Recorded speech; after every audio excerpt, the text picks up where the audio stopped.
Arturo, primo volo alto in scuola, benvenuto. Grande Arturo. Vieni qua, è già in registrazione. Ok. Ale, ci sei? Spostati un po'. Ale, mi ricevi?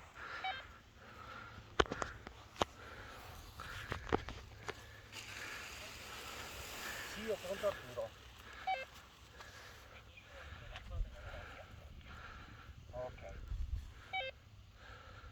Spostati leggermente un po' a destra, bene così.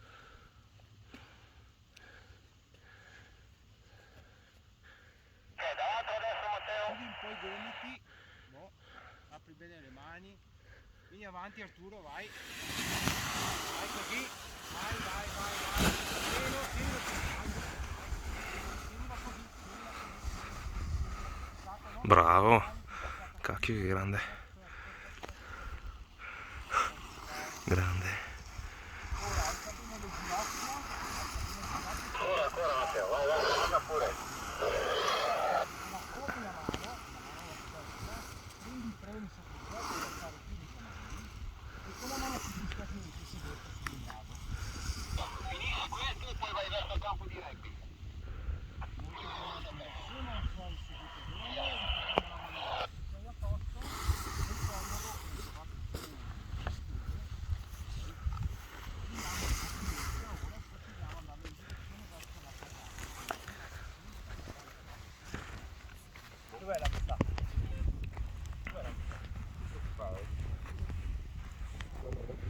Ok, va bene.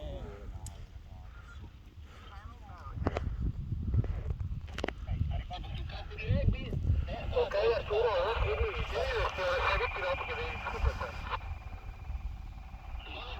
Puoi pure alzare le mani, tenere un po' le mani alte perché l'aria è calmissima, a volte teniamo un po' pizzicato, però in questo caso l'aria è proprio calma, puoi andare via liscio così, dritto così verso Peravia.